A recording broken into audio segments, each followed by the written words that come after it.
वास्तव में सफलता का डीएनए बनाने के लिए आपको इन 3 चीजों की जरूरत है। गहरी समझ या इंसाइट, निश्चित रूप से ईमानदारी और प्रेरणा। अगर आप प्रेरित होना चाहते हैं तो पहली बात यह है कि आपको करने के लिए अपने आप से कुछ बड़ा खोजना होगा, कुछ ऐसा जो आपसे बड़ा हो। अगर आप ऐसी चीजें चुनते हैं जो सुरक्षित और अच्छी और आसान हैं, जिससे आपको कुछ पैसा मिलेगा, तो आप कुछ पैसे कमा सकते हैं। मैं इसके खिलाफ नहीं हूं, ये लक्ष्य है, ये ठीक है, लेकिन आप प्रेरित नहीं होंगे। एक प्रेरित जीवन जीना, और शब्दों की कमी के चलते मैं इसका उपयोग किसी पेशे के अपमान के रूप में नहीं कर रहा, एक क्लर्क जैसा जीवन जीना। जब मैं क्लर्क कहता हूं, मतलब सब तय है। आप ऐसा कीजिए, ये करें, आपको आपकी सैलरी मिल जाएगी, बस। कोई खतरा नहीं। इस देश में पिछली पीढ़ी के लोग हमेशा कहते थे, पहले सरकारी नौकरी पाओ। वो आकांक्षा थी हमेशा। क्यों? कोई खतरा नहीं। चाहे आप काबिल हो या ना हो, आपके पास 40-45 साल का कार्यकाल तय है। इससे कोई फर्क नहीं पड़ता कि आप कुछ करके देते हैं या नहीं देते, आप वहां हर दिन पहुंच भी सकते हैं या नहीं, फिर भी आपकी नौकरी रहेगी। आपको कभी नौकरी से नहीं निकाला जाएगा। कोई खतरा नहीं।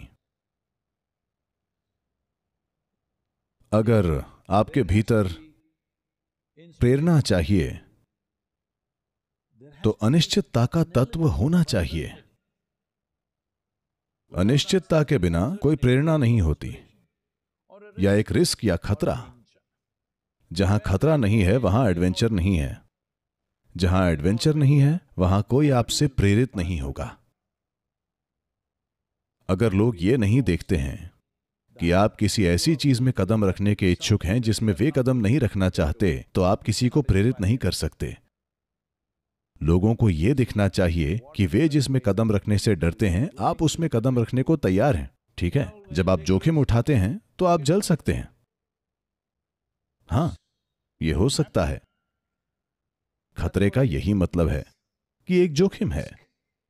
जोखिम का यही मतलब है कभी कभी यह गलत हो सकता है। हां, बेशक हम जोखिमों का अनुमान लगाते हैं। हम आंख बंद करके किसी चीज में नहीं जा रहे हैं, लेकिन एक जोखिम है। जहां खतरा नहीं है वहां रोमांच नहीं है। हो सकता है कि आप अपने पैसे को जोखिम में डाल रहे हों, हो सकता है कि आप अपनी प्रतिष्ठा को खतरे में डाल रहे हों, या आप अपने जीवन में समय गंवाने का जोखिम उठा रहे हों। आपके जीवन के 10 साल बिना कोई परिणाम के गुजर सकते हैं। संभव है। हेलो, जब आप एक व्यवसाय शुरू करते हैं तो यह संभव है कि आपके जीवन के 10, 15, 20 साल कुछ भी ना हुआ हो। वो जोखिम है। आप पहाड़ से कूदने की तरह नहीं मारे जाएंगे, लेकिन कई अलग अलग तरीकों से जीवन का नुकसान होता है। तो अगर प्रेरणा चाहिए तो एक मूल तत्व है ईमानदारी। जहां ईमानदारी नहीं वहां आप प्रेरणा नहीं दे सकते। ईमानदारी का मतलब बस इतना ही है। ईमानदारी को नैतिकता, मूल्यों का एक बंडल मत समझिए। नहीं, ईमानदारी का मतलब है कि आपकी प्रतिबद्धता खुद से बड़ी है। यह आपका व्यवसाय हो सकता है, या आपका समुदाय, या आपका देश, या शायद पूरी दुनिया ही। हम नहीं जानते क्या, लेकिन आप अपने से कुछ बड़े के लिए प्रतिबद्ध हैं।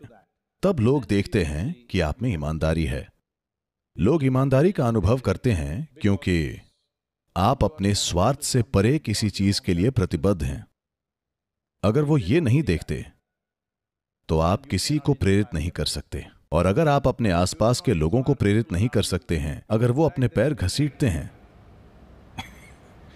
अगर वो अपने पैर घसीटने लगते हैं, तो समझिए आपका काम तमाम हो गया। तो अब बस एक ही रास्ता है। यदि तुम अपने पैर घसीटोगे तो मैं तुम्हें निकाल दूंगा। आप ये कुछ हद तक कर सकते हैं, पर इसके साथ आप लोगों में उनका सर्वश्रेष्ठ नहीं बना पाएंगे। बस इतना नहीं चाहिए कि वो पैर घसीटते हुए ना चलें, बल्कि उन्हें अपनी सीमाओं से परे जाकर चीजें करनी होंगी।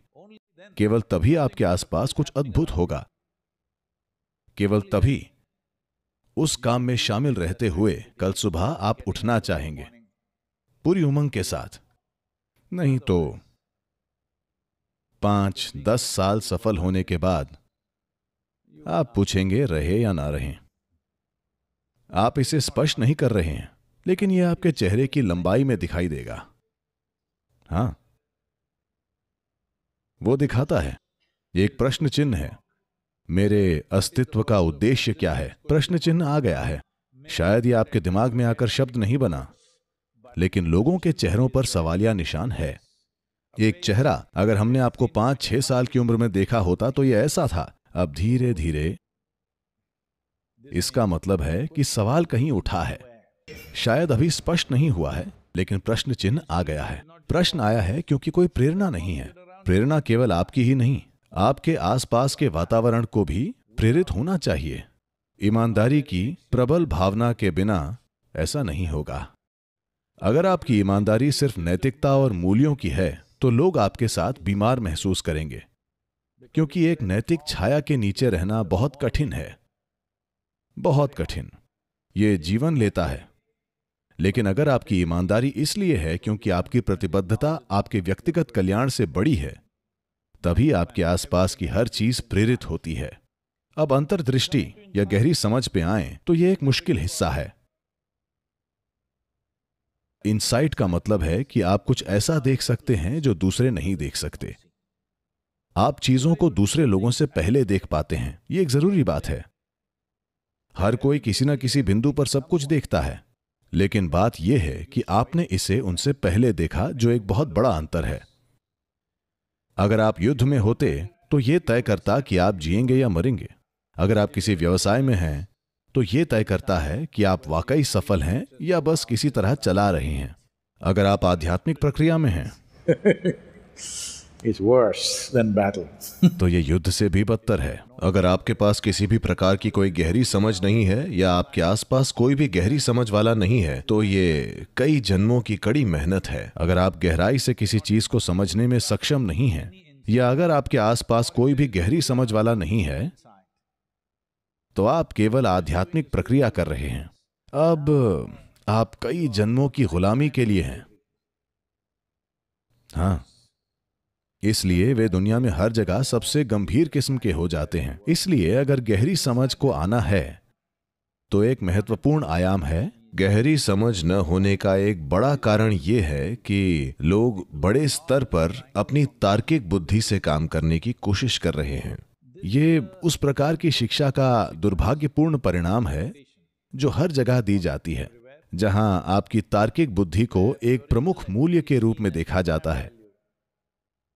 आपकी तार्किक बुद्धि कैसे काम करती है, अगर इसे समझें तो आपकी बुद्धि केवल उस जानकारी के साथ कार्य करती है जो इसमें डाली गई है। जानकारी का मतलब है स्मृति, किसी की स्मृति या आपकी स्मृति। स्मृति का मतलब है ऐसी चीजें जो पहले हो चुकी हैं। इसलिए अगर आप अपनी मौजूदा जानकारी से कार्य करते हैं तो आप इस जानकारी को कई तरह से तोड़ मरोड़ के इससे कुछ बना लेते हैं जो थोड़े समय के लिए जादू जैसा लग सकता है। लेकिन एक बात बिल्कुल साफ है, कुछ भी नया नहीं होगा क्योंकि आप अपनी ही जानकारी में उलझे हुए हैं। तो गहरी समझ का अर्थ है कि आप किसी सीमित चीज के साथ अपनी पहचान नहीं बनाते हैं। सीमाओं के साथ आपकी पहचान मुख्य रूप से उस जानकारी से आती है जिसे आप इकट्ठा करते हैं। अभी आपकी पहचान कहने के लिए आपकी व्यक्तिगत योग्यताओं से होती है।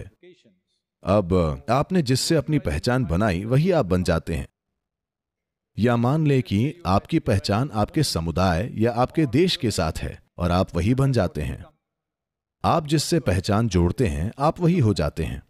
उस अर्थ में आप जीवन को वैसे ही नहीं देख पाते जैसा वो है। अगर आप चीजों को ठीक उसी रूप में नहीं देख पा रहे हैं जैसी वो हैं, तो यह केवल इसलिए है क्योंकि आपने मानवीय ध्यान और बुद्धि की तुलना में स्मृति को अधिक महत्व दिया है। असल में आपकी याददाश्त की तुलना में मानवीय ध्यान और बुद्धिमत्ता का कहीं अधिक महत्व है। आपको पता है, आपने एंड्रू कार्नेगी के बारे में सुना है? एंड्रू कार्नेगी ने अमेरिका में बहुत पैसा कमाना शुरू किया। ये इन बेजोस और मस्क और जो भी हो, इन सभी लोगों के दिन नहीं थे। कोई अरबों नहीं बना रहा था। लोगों की कमाई में हमेशा थोड़ा थोड़ा करके इजाफा हुआ, लेकिन इस आदमी ने बेहिसाब पैसा कमाना शुरू कर दिया। तो स्वाभाविक रूप से एक संदेह था, ये कहां से आ रहा है, क्योंकि इन 20-30 के दशक में अमेरिका में ढेरों पॉन्जी स्कीम योजनाएं थीं, तो उन्होंने सोचा कि वो कुछ कर रहा है। इसलिए कार्नेगी की जांच के लिए कांग्रेसियों के एक समूह का गठन किया गया। ये जांच कुछ समय तक चली और उन्हें कुछ भी गलत नहीं मिला। फिर उन्होंने उसे बुलाया और जांच में उससे पूछा, हमें कुछ गलत नहीं लग रहा है, इसमें पक्का कुछ गलत होना चाहिए, क्योंकि आपने इतने कम समय में इतना पैसा कमा लिया है, यहां कहीं कोई अपराध होना ही चाहिए, कहां है? वे उससे पूछ रहे हैं।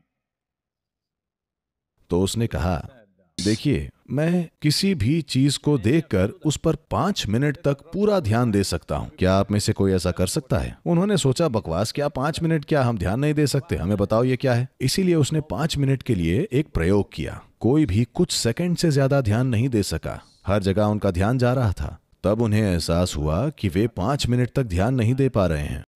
फिर उसने कहा, तुम्हें अमेरिका नहीं चलाना चाहिए। अगर तुम लोग इस देश को ऐसे चलाओगे तो ये कहीं नहीं जाएगा। क्योंकि ध्यान अस्तित्व में दरवाजे खोल सकता है। स्मृति बस अतीत को रिसाइकल करेगी। दुर्भाग्य से अभी डेटा बहुत बड़ा होता जा रहा है। लेकिन वैसे भी एक बार आर्टिफिशियल इंटेलिजेंस अधिक प्रचलित हो जाएगी तो जानकारी वाले लोग फिर डूबेंगे। मेरे फोन में आप सभी की कुल जानकारी से ज्यादा जानकारी है। हेलो, हाँ या ना? ये एक दिन में पीएचडी अर्जित करने में सक्षम है। हां, इसके पास पर्याप्त जानकारी है। इसलिए सूचना और जानकारी को बुद्धिमत्ता समझने की गलती ना करें। Intelligence is sharpened only by attention, not by thinking. बुद्धि ध्यान से ही तेज होती है, सोचने से नहीं। सोचने का मतलब है जानकारी को रिसाइकल करना। मैं ये नहीं कह रहा हूं कि जानकारी का कोई महत्व नहीं है, इसका है। अगर आप एक स्तर बनाए रखना चाहते हैं तो जानकारी महत्वपूर्ण है। लेकिन अगर आप एक लीडर बनना चाहते हैं, एक लीडर का मतलब है कि आप एक जुनूनी आदमी हैं जो हमेशा कुछ नया करना चाहता है। कुछ नए से ये मतलब है कि आप हर समय अपरिचित इलाकों में जाना चाहते हैं। अपरिचित इलाके का मतलब है कि आप सजगता के साथ खतरे में कदम रख रहे हैं। तो आपका जीवन एक एडवेंचर है, क्योंकि ये एक एडवेंचर है। हर कोई आपकी ओर देख रहा है। जब हर कोई आपकी ओर देख रहा है और अगर आप गिर जाते हैं तो ये बहुत बुरा होगा। इसलिए अपनी गतिविधि को अपग्रेड करने से पहले यह बहुत बहुत महत्वपूर्ण है कि आप अपनी मशीन को अपग्रेड करें।